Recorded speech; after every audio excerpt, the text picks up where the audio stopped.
Have you ever wondered what Africa could learn from the rise and the spectacular for love, ancient Greece?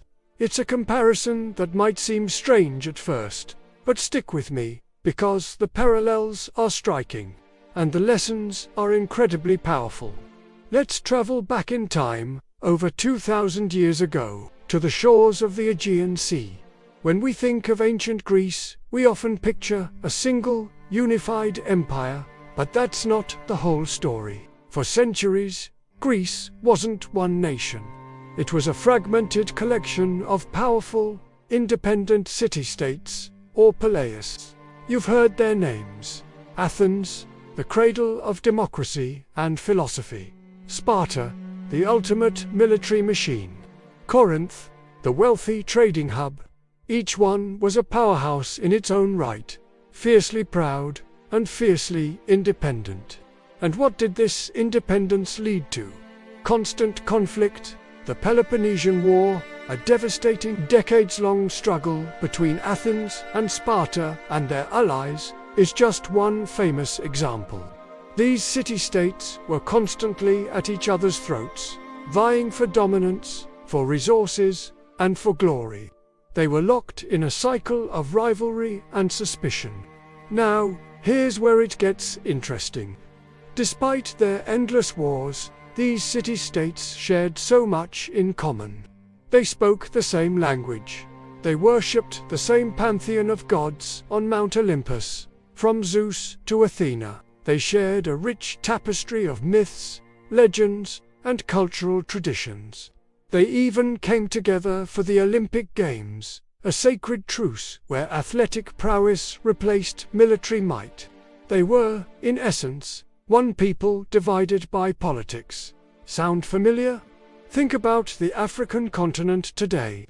Over 50 distinct nations, each with its own government, its own flag, its own national pride.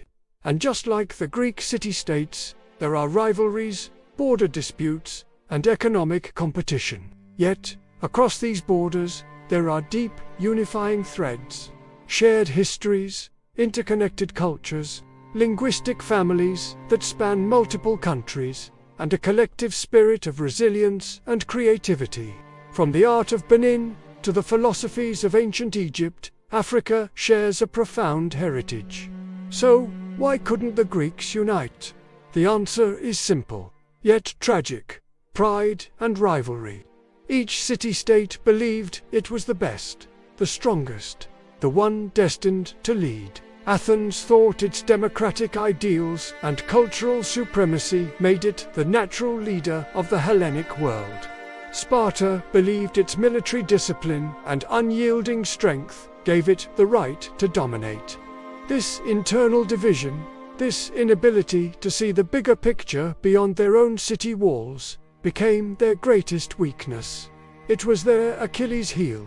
When a truly massive external threat emerged, the Persian Empire, the superpower of its Datha, Greeks were forced to confront their disunity. In moments of crisis, like the legendary stand at Thermopylae or the naval battle of Salamis, they managed to put aside their differences and unite. And in those moments of unity, they achieved the impossible.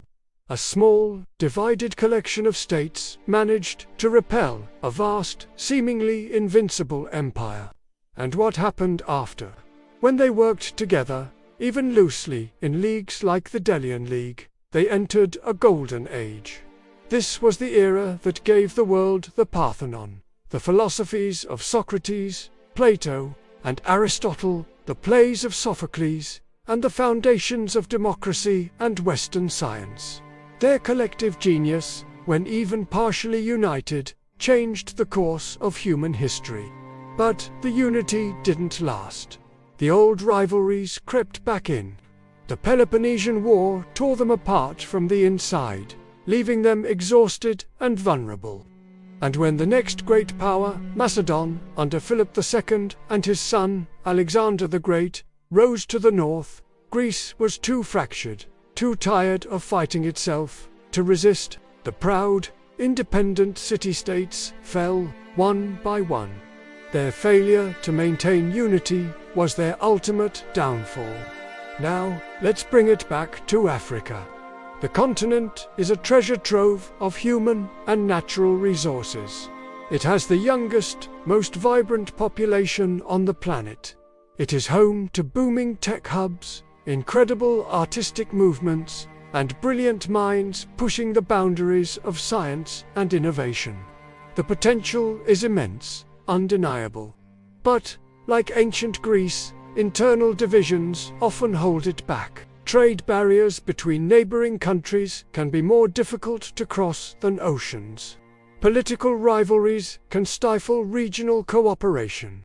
The focus often remains on national interests rather than continental progress.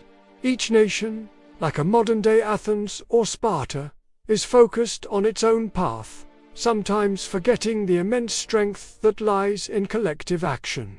Greece's story isn't just a dusty chapter in a history book. It's a mirror. It reflects a powerful truth.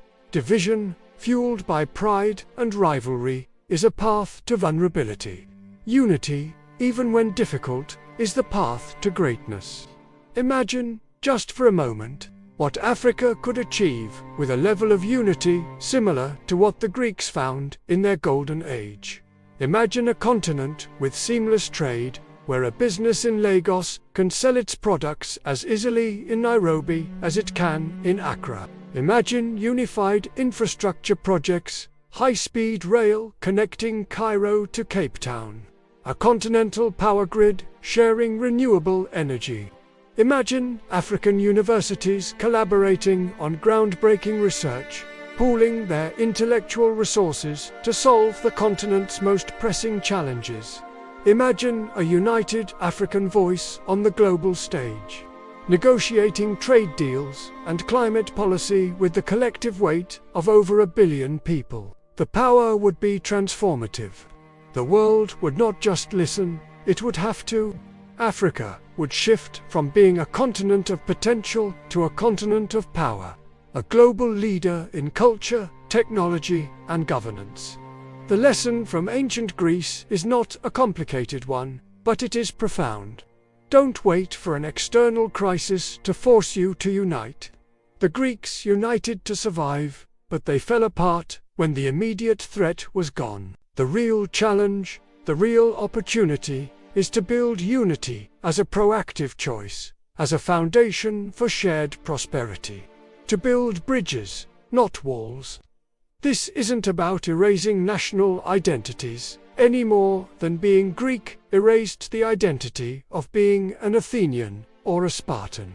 It's about adding a layer on top of a shared continental identity, a common purpose. It's about recognizing that the success of your neighbor is not a threat to your own success, but a vital component of it.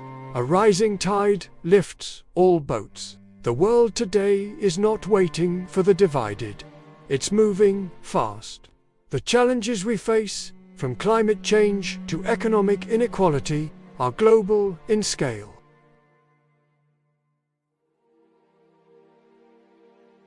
The future belongs to those who can collaborate, innovate, and act together.